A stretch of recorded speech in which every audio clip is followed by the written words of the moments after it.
Hello good morning my dears, welcome to my YouTube channel Jio Shiksha. आज हम देखेंगे class 12th chemistry unsolved paper first 2024 का set first होगा और कोड 347 सब्जेक्ट। तो आज हम स्टार्ट करते हैं क्लास 12th का अनसॉल्व्ड। आइए देखते हैं। क्वेश्चन नंबर 1, 5 ग्राम NaOH 450 मिलीलीटर विलयन में घुला हुआ है तो विलयन की मोलरता है। पहला है, कहा है कि 5 ग्राम NaOH है। 5 ग्राम NaOH को 5 ग्राम NaOH है और इसको 450 मिलीलीटर विलयन में घोला गया है। तो कहा है कि इसकी मोलरता ज्ञात कीजिए। क्या ज्ञात करना है? मोलरता। मोलरता की गणना करनी है और जिसमें ऑप्शन दिया है, ऑप्शन पहला है कि 0.125 मोल पर लीटर है और 0.139 मोल पर लीटर है और तीसरा है 0.250 मोल पर लीटर और चौथा है 78 मोल पर लीटर है। तो आइए हम देखते हैं कौन सा कुछ इसमें ऑप्शन सही होगा। तो मोलरता ज्ञात करनी है। तो मोलरता आप जानते हैं क्या होता है। मोलरता बराबर होता है कि विलय के मोलों की संख्या, तो विलय के मोलों की संख्या बटे विलयन का आयतन भी लीटर में, इसमें होता है लीटर में। तो यन जो होता है वो विलय का क्या होता है? द्रव्यमान, यानी WB बटे MB, और पूरे का मान भी आयतन होता है अगर लीटर में। तो अगर मिलीलीटर में दिया है तो 1000 का क्या हो जाता है? गुणा हो जाता है। तो 1000 का इसमें हम क्या कर देंगे? गुणा कर देंगे और बटे VML में, V लीटर में लिख देंगे। तो जब ये मिलीलीटर में दिया रहेगा तो 1000 का हम गुणा कर देंगे, उसको लीटर में कन्वर्ट कर देंगे। तो अगर लीटर में दिया रहेगा तो एज इट इज रहने देंगे। तो यहाँ से WB का मान रखेंगे, कितना आपको दिया है? 5 ग्राम, 5 बटे MB का मान कितना है? MB का मान हम यहाँ से निकाल लेंगे। MB जो Na होता है सोडियम का परमाणु द्रव्यमान कितना होता है? 23 प्लस ऑक्सीजन का 16 प्लस हाइड्रोजन 1 है। तो हो जाएगा कि 23 16 हो जाएगा, 23 1 24 और 24 16 40। कितना हो जाएगा? 40 ग्राम हो जाएगा। तो ये 23 1 24 36 10 40 ग्राम इसका। तो WMB का मान हमको कितना मिल जाएगा? 40 ग्राम। तो 40 ग्राम फिर गुणे 1000 बटे V कितना दिया है? 450 ग्राम। 450 ग्राम का हम क्या कर देंगे? गुणा कर देंगे। तो 1 2 जीरो से 2 जीरो कैंसिल, 5 1 के 5 5 9 45। तो यहाँ से 2 1 के 2 2 दूना 4 और 5 दूना 10। तो आ जाएगा 5 बटे 9 दूना 18। अब इसका इसमें भाग करेंगे तो हमको मिलेगा 0.18 दूनी 36, 7 बार, ये 7 बार जाएगा। तो ये 7 बार जाएगा। तो देखिए 2 और 7 किस किस में है? तो 2 और 7 पहले में, दूसरे में, तीसरे में नहीं है। तो 7 चौथे में है। तो इसके आगे अब हमको करने की आवश्यकता नहीं। तो ये कौन सा ऑप्शन सही हो जाएगा? चौथा वाला ऑप्शन सही हो जाएगा। तो अब इसके बाद दूसरा है खा वाला। संकुल K3CO2O4 थ्रायस में कोबाल्ट की ऑक्सीकरण संख्या है, दिया है पहला है 1, दूसरा दिया है 2, तीसरा 3 और चौथा 6 कहा है। तो क्या है खा वाला? देखिए पोटेशियम K3 दिया है और इसी में क्या कहा है कि इसकी ऑक्सीकरण संख्या निकालनी है। तो देखिए ऑक्सीकरण संख्या कैसे निकाला जाता है। कोबाल्ट जो होता है, ये कोबाल्ट का हम क्या करते हैं? कोबाल्ट का हम यक्स मान लेते हैं। जिसकी ऑक्सीकरण निकालनी होती है उसको हम क्या करते हैं? यक्स मान लेते हैं। तो ये कोबाल्ट को हमने यक्स माना। और इसके पहले क्या है? पोटेशियम कितना है? 3 है। तो 3 गुणे पोटेशियम की संयोजकता कितनी होती है? +1 होती है। इसकी +1 प्लस यक्स फिर प्लस ऑक्सीलेटो है। ऑक्सीलेटो की जो ऑक्सीकरण संख्या होती है वो -2 होती है। कितनी होती है? -2 और इक्वल टू गुणे कितने हैं? ऑक्सीलेटो की संख्या 3 है। तो ये बराबर हो जाएगा 0 के, क्योंकि अगर इसके पावर में कुछ होता यहाँ घात में तो हम उसको इक्वल के बराबर देखते, और अगर कुछ नहीं है तो यहाँ से इसको हम हटा देते हैं और उसके स्थान पर 0 कर देते हैं। तो अब देखिए 3 1 के 3 प्लस यक्स 3 दूनी 6 -6 और बराबर 0। तो यहाँ से यक्स 3 प्लस है 3 माइनस है, तो बचेगा -3 बराबर 0। तो x बराबर क्या हो जाएगा +3। तो इसकी ऑक्सीकरण संख्या जो है पोटेशियम ट्राईऑक्जेलेटो कोबाल्ट थर्ड आयन का जो ऑक्सीकरण संख्या है यानी कोबाल्ट की जो ऑक्सीकरण संख्या है वो कितनी है +3 है। तो कौन सा ऑप्शन सही है? Option number third, option number third सही है। अब तीसरा क्वेश्चन कहा है ग वाला कहा है कि ऐसा संक्रमण तत्व जिसमें परिवर्तनीय ऑक्सीकरण अवस्थाएं नहीं पाई जाती हैं।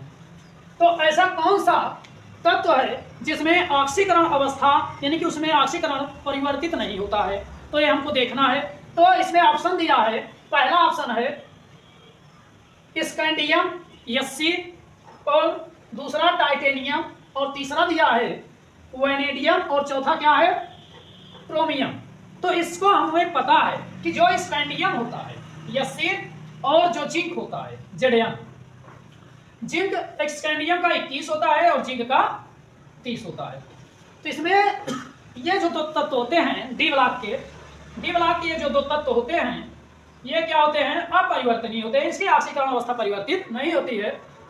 इसके अतिरिक्त जितने भी तत्व होंगे, चाहे वैनेडियम हो, चाहे क्रोमियम हो, चाहे टाइटेनियम हो, चाहे मैग्नीज हो, चाहे फेरस, कोबाल्ट, निकिल, कॉपर, कुछ भी हो, सब अपने ऑक्सीकरण अवस्था को क्या करते हैं? परिवर्तित करते हैं। तो इसमें हमको कौन सा ऑप्शन ऐसा दिख रहा है जो परिवर्तित नहीं करता है? तो कौन सा होगा? Sc मतलब स्कैंडियम जो ऑप्शन है ये सही है, यानी कि option number first. Option number first क्या है? स्कैंडियम सही है। तो समझ में आया? और एक चीज जान लीजिए कि अगर पूछे कि ऑक्सीकरण अवस्था सबसे अधिक कौन दर्शाता है, तो ऑक्सीकरण अवस्था सबसे अधिक दर्शाता है मैग्नीज। कौन दर्शाता है? Manganese Mn। ये +7 तक ऑक्सीकरण अवस्था दर्शाता है। यही एक ऐसा तत्व है जो डी ब्लॉक का सबसे अधिक ऑक्सीकरण अवस्था को प्रदर्शित करता है। अगर ये ऑप्शन पूछ ले कि सबसे अधिक ऑक्सीकरण अवस्था को प्रदर्शित करने वाला तत्व, तो कौन हो जाएगा? मैग्नीज हो जाएगा। कितनी ऑक्सीकरण अवस्था तक ले जाता है? 2 से 7 तक ले जाता है। तो अब हम अगले क्वेश्चन की तरफ चलते हैं। इसका स्कैंडियम फर्स्ट क्वेश्चन होगा, फर्स्ट वाला आंसर। तो इसके बाद अगला देखेंगे घ वाला क्या दिया है कि यौगिक जिसमें क्षारकीय प्रबल्य सबसे अधिक है। जो क्षारकीय प्रबल्य है वो सबसे अधिक है, दिया है dimethyl amine CH3 toys NH डाइमेथिलेमीन। और इसके बाद अगला दिया है CH3 NH2 मेथिलेमीन और तीसरा दिया है CH3 का ट्राइसियन यानी कि ट्राइमेथिलेमीन। और अगला क्या है? अगला है NH3 यानी अमोनिया। तो इसमें हमको क्या कहा? सबसे प्रबल क्षारकीय सबसे अधिक होगा। तो जो NH अमोनिया होता है यानी कि एमीन होता है, ये NH3 जो होता है, ये जिसमें अधिक से अधिक इसमें क्या लगे होते हैं? मेथिल समूह लगे होते हैं। जितने इसमें अधिक से अधिक मेथिल समूह लगे रहेंगे वह उतना ही अधिक क्या करता है? क्षारकीय गुण प्रदर्शित करता है। तो ऐसा कौन सा समूह दिया गया है जिसमें CH3 ग्रुप अधिक है? तो ऐसा कौन सा ऑप्शन है? ऑप्शन नंबर थर्ड ऐसा है जो कि जिसमें क्या है? सबसे अधिक मेथिल समूह जुड़ा है, इसलिए ऑप्शन नंबर थर्ड सही हो जाएगा, ट्राइमेथिल एमीन। तो ये घ का कौन सा? तीसरा सही है, जिसका क्या दिया है? CH3 का होल ट्रायस M। ये ट्राइमेथिलेमीन जो है यही क्या है? सही है। तो हम ये जानेंगे कि जिसमें सबसे अधिक CH3 मेथिल समूह जुड़ा रहेगा वही क्या हो जाएगा? आंसर हो जाएगा, वही सबसे अधिक क्षारीय होता है। अंगा क्वेश्चन नंबर 5वां कहा है अंगा वाला कि यौगिक जो डाइसैकेराइड नहीं है। ऑप्शन दिया है अंगा वाले में, इसको हमको लिखना पड़ेगा। अंगा वाले में पहला कहा है सुक्रोज। पहला क्या कहा है? सुक्रोज है। सेकंड है सेलुलोज। थर्ड वाला है लैक्टोज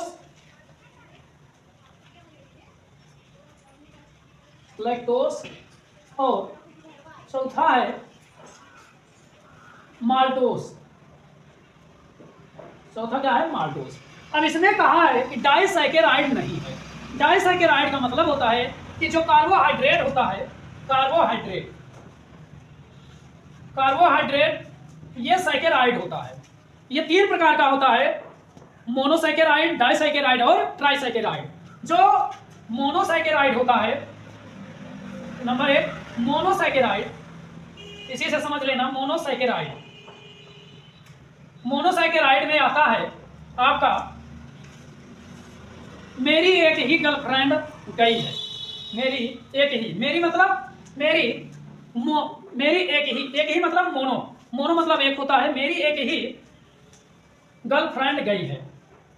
पहले क्वेश्चन लिखो, वो एग्जांपल देखो। मेरी एक ही गर्ल, जी मतलब क्या है, गर्ल मतलब ग्लूकोज है, ग्लूकोज। मेरी एक ही गर्लफ्रेंड, फ्रेंड यानी कि फ्रक्टोज, फ्रक्टोज गई है गैलेक्टोज, गैलेक्टोज। ये जो तीन हैं ये मोनोसैकेराइड होते हैं।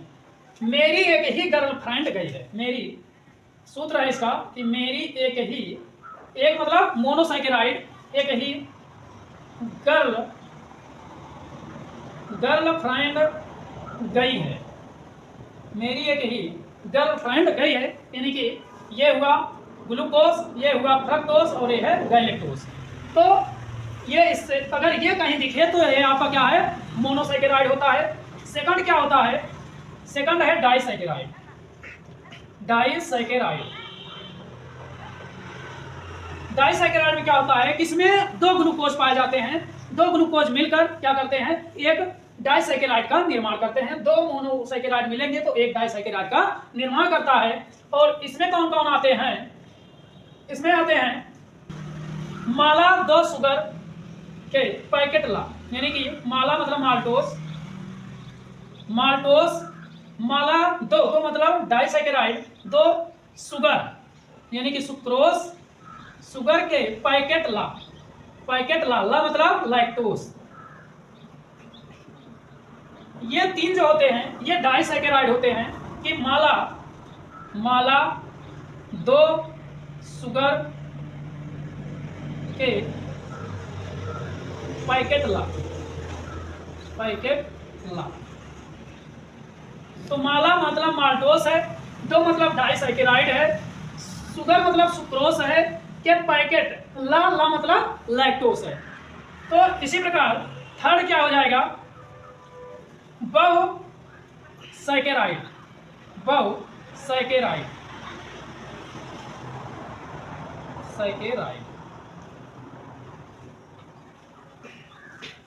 बहुसैकेराइड में कौन कौन आते हैं, सेल मतलब सेलुलोज, सेल गली, गली मतलब ग्लाइकोजन, ग्लाइकोजन, ग्लाइकोजन, और सेल स्टार, स्टार मतलब स्टार्च, स्टार्च। तो मेरी बहू सेल गली स्टार है। इसका याद करने का क्या तरीका है कि मेरी बहू सेल गली स्टार है, मेरी बहू सेल गली स्टार है, यानी कि मेरी बहू, बहू मतलब बहुसैकेराइड, सेल सेल मतलब सेलुलोज, गली मतलब ग्लाइकोजन और स्टार मतलब स्टार्च। तो मेरी बहू सेल गली स्टार है। तो अब इसमें हमको क्या कहा है कि जो क्वेश्चन दिया गया है मोनो डाइसैकेराइड नहीं है। तो अब इसमें हम देखेंगे कि डाइसैकेराइड में हमको क्या क्या मिला, कौन कौन मिला हमको इसमें। देखो सुक्रोज, सुक्रोज डाइसैकेराइड है। फिर सेलुलोज, सेलुलोज कहाँ है, सेलुलोज, सेलुलोज नहीं है, ये डाइसैकेराइड नहीं है, या बहुसैकेराइड है। और लैक्टोज, लैक्टोज देखो डाइस, ये दोनों क्या है, ये डाइसैकेराइड है। माल्टोज, माल्टोज भी क्या है, डाइसैकेराइड। तो अब इसमें ये सेलुलोज जो है सेकंड वाला, यही सेलुलोज आपका आंसर है, क्योंकि ये क्या है, ये बहुसैकेराइड है सेलुलोज, ये डाइसैकेराइड नहीं है। तो इस प्रकार ये ऑप्शन आप याद रखेंगे, इसमें से कोई भी अगर आपको पूछेगा तो आप इससे आसानी से बता सकते हैं। तो जो अब ये भी जान लो कि जो सुक्रोज होता है ये 2 ग्लूकोज से मिला होता है। सुक्रोज, जो सुक्रोज होता है ये ग्लूकोज और फ्रक्टोज से मिला होता है, मिलकर बना होता है। कि मेरी गर्लफ्रेंड चीनी बहुत खाती है, इसका सूत्र क्या होगा कि मेरी गर्लफ्रेंड चीनी बहुत खाती है। कि जो चीनी होता है वो शुगर में पाया जाता है, किसमें पाया जाता है, शुगर में, यानी सुक्रोज पाया जाता है किसमें, चीनी में, गन्ने में। इसलिए ये ग्लूकोज और फ्रक्टोज से मिलकर बनता है कौन, सुक्रोज। और ये होता है कि मेरी गर्लफ्रेंड चीनी बहुत खाती है, तो ये चीनी में पाया जाता है और बनता है किससे, ग्लूकोज और फ्रक्टोज से। और यहाँ जो लैक्टोज है, ये लैक्टोज जो है ये ग्लूकोज से बनता है, ये ग्लूकोज और गैलेक्टोज से मिलकर बनता है। तो ये जो लैक्टोज है ये दूध में पाया जाता है। शर्मा जी का जिगर का टुकड़ा दूध बहुत पीता है। शर्मा जी के जिगर का टुकड़ा दूध बहुत पीता है। तो दूध में कौन पाया जाता है? लैक्टोज पाया जाता है। और बनता है किस से है? ये ग्लूकोज से बनता है और गैलेक्टोज से बनता है। ग्लूकोज और गैलेक्टोज से कौन बनता है? लैक्टोज। और पाया कहाँ जाता है? दूध में। तो शर्मा जी के जिगर का टुकड़ा दूध बहुत पीता है। अगला माल्टोज जो है, ये माल्टोज जो है ये भी डाइसैकेराइड है। और ये बनता किससे है? ये ग्लूकोज से बनता है। और ग्लूकोज यानी कि इसमें 2 ग्लूकोज के अणु पाए जाते हैं।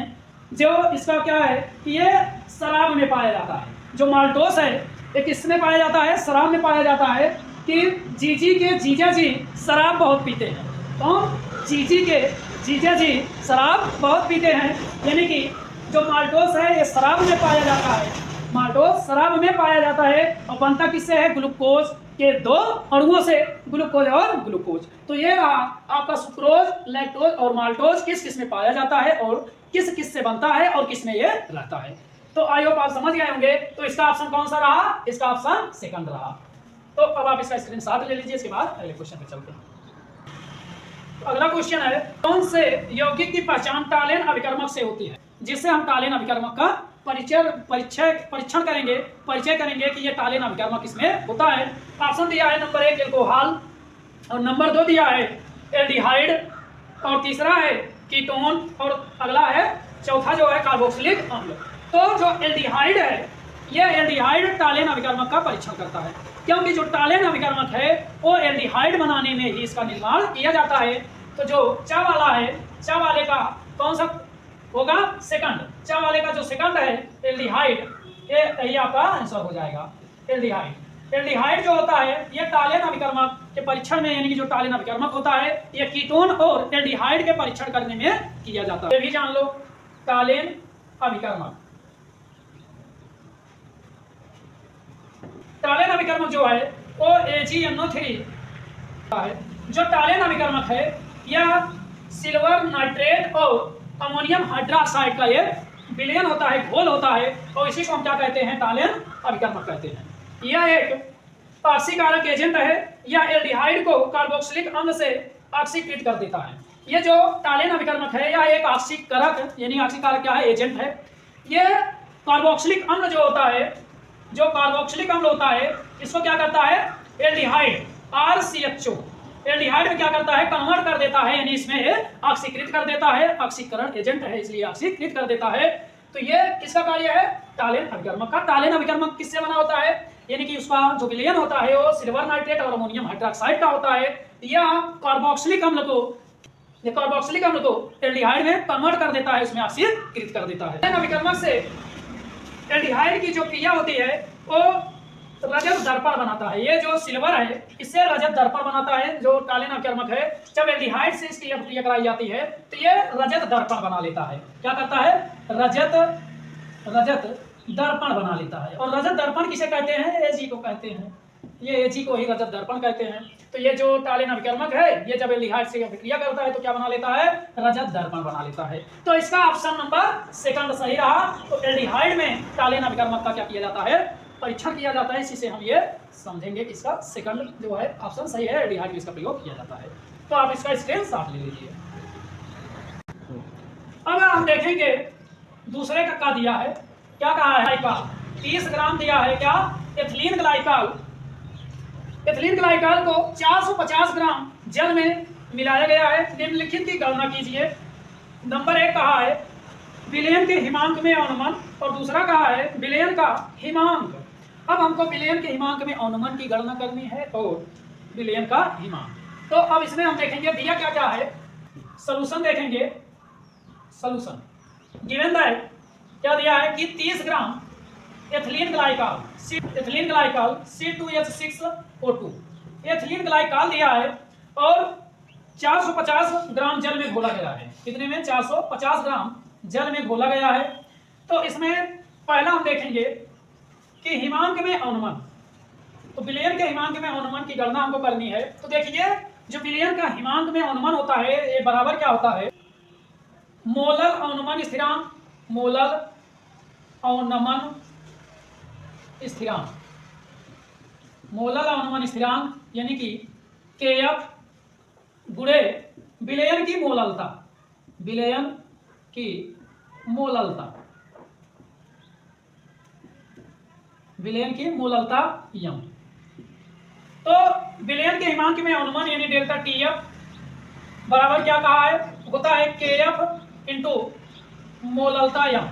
तो हमको इसकी गणना करने के लिए यानी कि विलयन के हिमांक में अनुमान की गणना करने के लिए केएफ की आवश्यकता होगी और मोललता की। अब हमको पहले मोललता ज्ञात करनी है इसकी, क्योंकि मोललता बराबर क्या होता है, यम बराबर होता है विलय के मोलों की संख्या यानी कि WB बटे MB, विलय का अनुभार गुणे विलायक का द्रव्यमान। मोललता क्या होता है कि प्रति किलोग्राम विलायक में उपस्थित विलय के मोलों की संख्या। तो ये कहा है कितना, इतना ग्राम में दिया है, तो 1 बटे दिया है, तो इसको हमको किस में कन्वर्ट करना है, किग्रा में कन्वर्ट करना है, ये ग्राम में है। इसका मान हमको कितना दिया है, WB दिया है 30 ग्राम, कितना दिया 30 ग्राम, और इसका हमको अनुभार में निकाल लेना है MB क्या हो जाएगा C गुणे 2 प्लस 6 गुणे H प्लस O गुणे 2। तो यहाँ से कार्बन का कितना होता है 12 गुणे 2 प्लस एक अच्छा है हाइड्रोजन का 1 होता है, और उसके बाद प्लस ऑक्सीजन का 16 होता है गुणे 2। तो कितना हो जाएगा 12 दूनी 24 प्लस 6 प्लस 16 दूनी 32। तो हो जाएगा इसका मान 24 6 30 प्लस 32, टोटल हो जाएगा 62। कितना हो जाएगा 62। तो यहाँ हमको MB का मान मिल गया 62। तो MB के स्थान पर हम क्या रख देंगे, MB के स्थान यम बराबर ये 30 ग्राम और इसका जो अनुभार होगा वो 62 हम निकला, गुणे जो जल है वो कितना दिया है, यानी कि यहाँ पर विलायक का द्रव्यमान कितना है 450 ग्राम, और ग्राम द्रव्यमान दिया है तो इसको हम किग्रा में चेंज करेंगे तो 1000 का गुणा कर देंगे और यहाँ से हमको 450। तो एक जीरो से एक जीरो कैंसिल, यहाँ से इसको काट लो, कितना हो जाएगा कि 6 पंचे 30 और 9 बचे 45, फिर 2 तिहाई 6 3 तिहाई 9, 2 1 2 31 गुना 62। तो हो जाएगा यम बराबर 100 बटे 31 93। तो इसका अब इसमें भाग करेंगे तो कितना आ जाएगा, इसका यम का मान क्या आ जाएगा 1.06 मोल प्रति किग्रा, मोल पर केजी। ये यम का मान आ गया। तो अब हम क्या करेंगे, इसको यहाँ पर रख देंगे, और केएफ जो है यह मोलर अवनमन स्थिरांक है। अगर ये नहीं दिया रहता है तो इसका मान जो होता है, केएफ का जो मान होता है, अगर केएफ का मान नहीं दिया है तो इसका मान होता है, क्योंकि कांस्टेंट है तो इसका मान होता है 1.86 केजी किग्रा प्रति मोल, केजी किग्रा प्रति मोल केएफ का मान होता है। तब इसमें हम इसको पुटअप कर देंगे, डेल्टा टीएफ बराबर हो जाएगा केएफ के स्थान पर रखेंगे 1.86 इंटू यम के स्थान पर मिला है 1.06। तो इसका इसमें गुणा कर देंगे, इसका गुणा करेंगे तो आ जाएगा हमारे पास 1.9716 किलो केल्विन। तो डेल्टा टीएफ बराबर हो जाएगा 1. देखो ये इतना हम रखेंगे 1.9716 केल्विन, या हम इसको लिख सकते हैं डेल्टा टीएफ बराबर, एक ये ज्यादा है तो ये कन्वर्ट हो जाएगा 7, 5 से ज्यादा है तो इसमें आएगा, जुड़ेगा तो ये 10 हो जाएगा, ये इसमें जुड़ जाएगा तो हो जाएगा 2.0 केल्विन। तो ये आंसर हो जाएगा। ये क्या है, मोलर अवनमन स्थिरांक है। तो विलयन के हिमांक में अवनमन की गणना जो हम किए वो कितना आया 2 केल्विन। और दूसरा क्या कहा है इसी में देख लेते हैं, दूसरा छोटा सा है सेकंड। दूसरा कहा है विलयन का हिमांक, विलयन का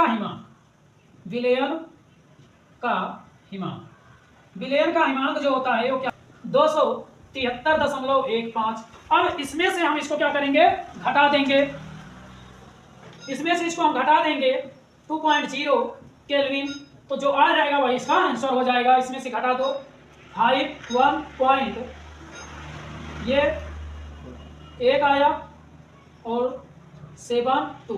तो ये हो गया क्या, विलयन का हिमांक। विलयन का हिमांक 271.15 केल्विन। तो ये रहा आपका दूसरे का आंसर। तो आई होप आप समझ गए होंगे, तो आप इसका स्क्रीनशॉट ले लीजिए। तो अगला है खा वाला। क्या कहा है, खा वाला कहा है कि निम्न पदों को परिभाषित कीजिए। एक दिया है मोल अंश और दूसरा दिया है मोललता। तो पहला क्या है, मोल अंश, या इसी को बोला जाता है मोल प्रभाज, मोल प्रभाज। और इसी को बोला जाता है मोल भिन्न, मोल भिन्न। इसमें से आपको कोई भी दिया रहे तो आप जान लीजिए कि ये मोल अंश ही है, या मोल प्रभाज या मोल भिन्न ही है। तो सबकी परिभाषा एक ही होती है, और इसको हम चाई से व्यक्त करते हैं। किससे व्यक्त करते हैं, चाई से। विलयन में उपस्थित, विलयन में उपस्थित किसी घटक के, विलयन में उपस्थित किसी एक घटक के मोलों की संख्या, मोलों की संख्या, विलयन में उपस्थित किसी एक घटक के मोलों की संख्या तथा विलयन में उपस्थित से प्रदर्शित करते हैं। इसे चाई से प्रदर्शित करते हैं। तो विलयन में उपस्थित किसी एक घटक के मोलों की संख्या तथा विलयन में उपस्थित कुल घटक के मोलों की संख्या के अनुपात को ही क्या कहते हैं, मोल भिन्न या मोल अंश या मोल प्रभाज करते हैं। अर्थात इसे चाई से हम क्या करते हैं, व्यक्त करते हैं। तो चाई बराबर हो जाएगा, यानी कि किसी घटक के एक मोलों की संख्या बटे विलय में उपस्थित कुल घटक के मोलों की संख्या। अगर विलय के लिए कहेगा, तो अगर जैसे विलय के लिए कहा तो यक्स बी यानी चाई बी बराबर हो जाएगा एन बी बटे N B plus N A. और अगर विलायक के लिए कहा तो हो जाएगा chi A equal to N A upon N B plus N A. ये विलायक, ये विलय के लिए है और ये विलायक के लिए। अगर दोनों के लिए कहेगा तो हम इसका भी निकालेंगे और उसका। और अधिकतर जो क्वेश्चन देता है दोनों के लिए देता है, दोनों का निकालने के लिए। अब सेकंड क्या कहा है, सेकंड कहा है मोललता। सेकंड क्या कहा है कि मोललता। अब मोललता क्या होता है, मोललता को हम स्मॉल एम से रिप्रेजेंट करते हैं। मोललता बराबर क्या होता है कि प्रति किलोग्राम विलायक में उपस्थित, प्रति किलोग्राम विलायक में उपस्थित विलय के मोलों की संख्या, मोलों की संख्या को मोललता, मोललता कहते हैं, कहते हैं। इसे स्मॉल एम से प्रदर्शित करते हैं, प्रदर्शित करते हैं, करते हैं। इसका मात्रक, इसका मात्रक मोल प्रति किग्रा, मोल प्रति किग्रा होता है। इसका मात्रक क्या होता है, मोल प्रति किलोग्राम होता है, होता है। यह ताप और दाब पर निर्भर नहीं करता। जो मोललता होता है यह ताप और दाब पर निर्भर नहीं करता। अक्सर ये पूछा जाता है कि कौन मोललता और मोलरता में कौन ताप पर निर्भर करता है, तो मोललता ताप पर निर्भर नहीं करता है, केवल कौन करता है, मोलरता। क्योंकि मोलरता जो होता है लिक्विड होता है, इसलिए वो ताप देने पर क्या होता है, उस पर प्रभावित होता है, जबकि ये ठोस होने के कारण उस पर प्रभावित नहीं होता। तो 1 किलोग्राम विलायक या प्रति किलोग्राम विलायक में उपस्थित विलय के मोलों की संख्या को ही क्या कहते हैं, मोललता कहते हैं। अर्थात यम बराबर होता है, मोललता बराबर होता है विलय का द्रव्यमान, यानी कि एन बी बटे विलायक का द्रव्यमान डब्ल्यू,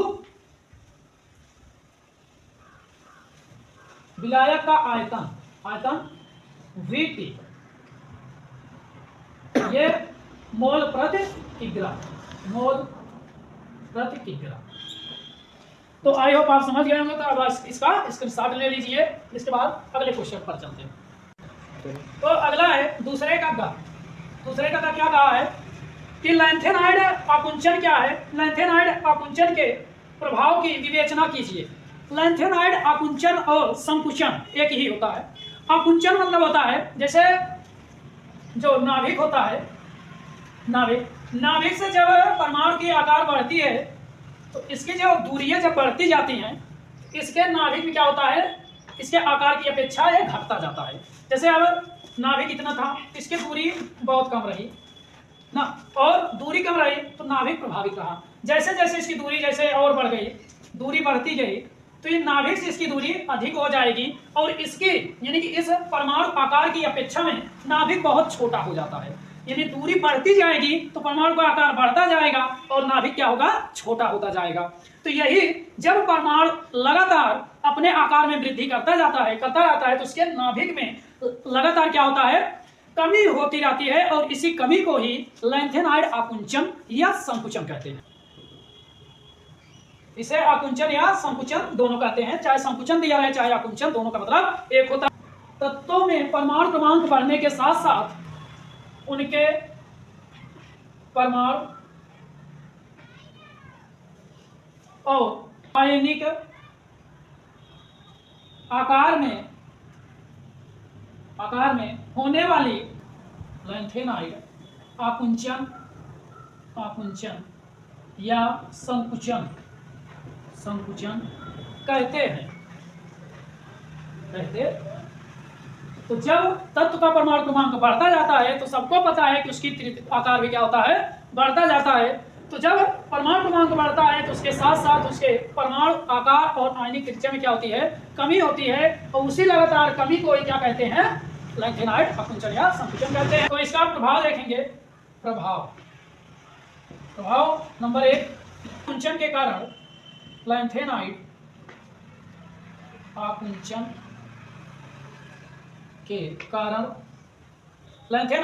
के कारण लैंथेनाइड आयन परमाणु क्रमांक बढ़ने के साथ साथ घटता है। सेकंड क्या है, तो पहला क्या है, जब उसका आकार बढ़ेगा तो उसके आयनिक त्रिज्या में क्या होती है, कमी होती है। और दूसरा, लैंथेनाइड आकुंचन के कारण लैंथेनाइड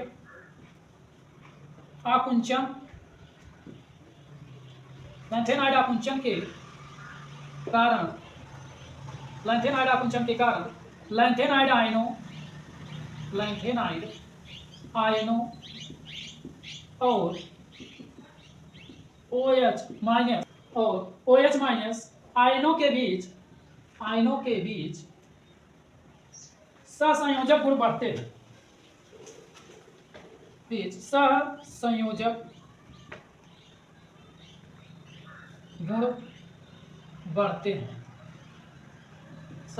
गुण बढ़ते हैं।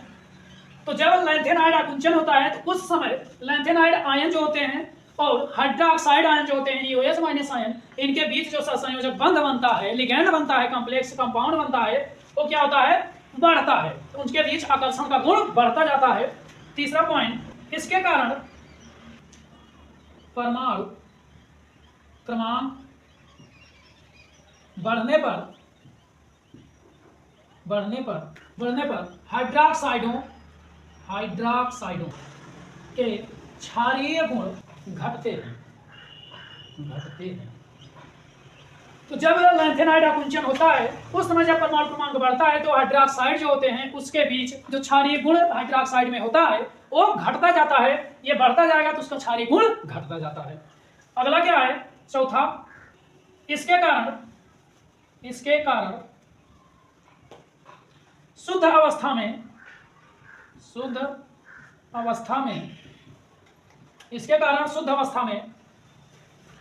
तत्व का पृथक्करण इसके कारण शुद्ध अवस्था में पृथक्करण कठिन हो जाता है। अगला, यानी कि इस जो अंकुचन होता है शुद्ध अवस्था में जब तत्व रहते हैं तो उसका पृथक्करण हम सही से नहीं कर पाते हैं। जब तत्व शुद्ध अवस्था में होते हैं तो शुद्ध रूप से और शुद्ध करने के लिए उसका जो परीक्षण होता है, तो जो लैंथेनाइड आकुंचन होता है उसका शुद्ध अवस्था में जब वो शुद्ध होते हैं तब उसका जब पृथक्करण किया जाता है तो इस कारण से, इसके आकुंचन के कारण वो कठिन हो जाता है, हम सही से उसका पृथक्करण नहीं कर सकते हैं। अंतिम क्या है, इसके कारण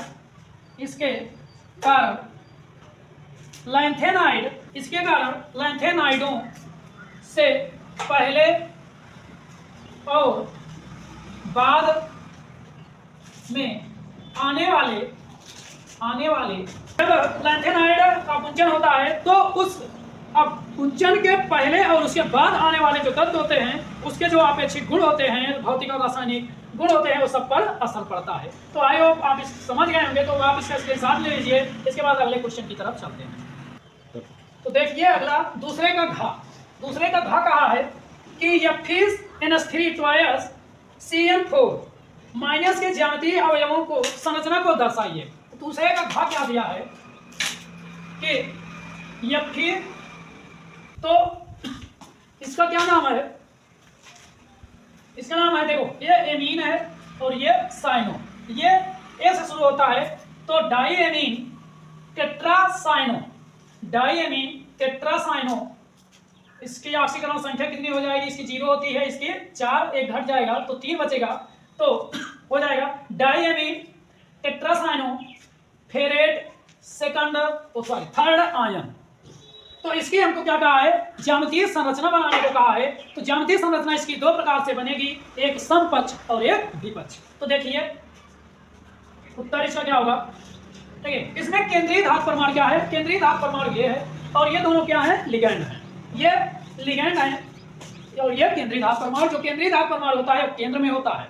तो देखिए क्या होगा, Fe है और Fe से 4 CN लगे हैं और 2 NH3 लगे हैं, तो ये हो जाएगा, ठीक है।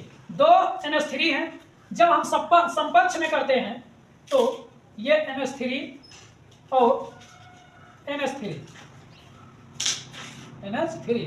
अब इसमें बचे 4 CN जोड़ दो, CN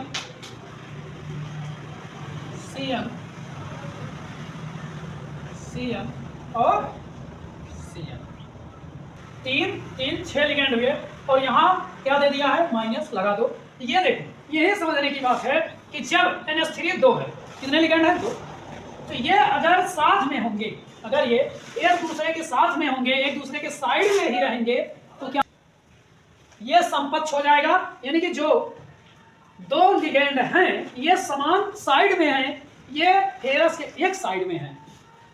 और अगला क्या होगा, अगला हो जाएगा Fe है और इसको हम क्या कर देंगे, 180 एंगल पर, 180 अंश पर NH3 और ये इधर से NH3।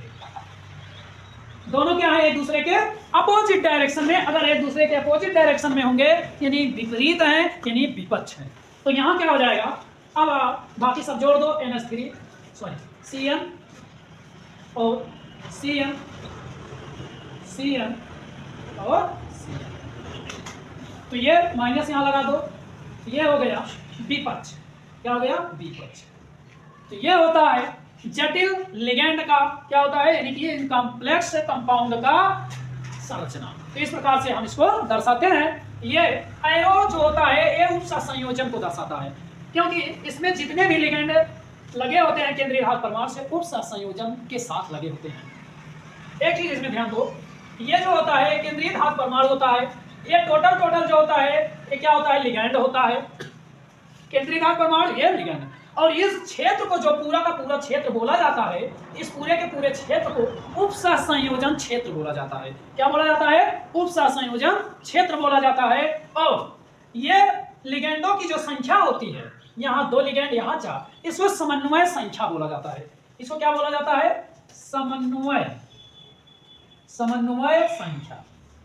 इसको समन्वय संख्या। इस टोटल क्षेत्र को उपसंयोजन क्षेत्र,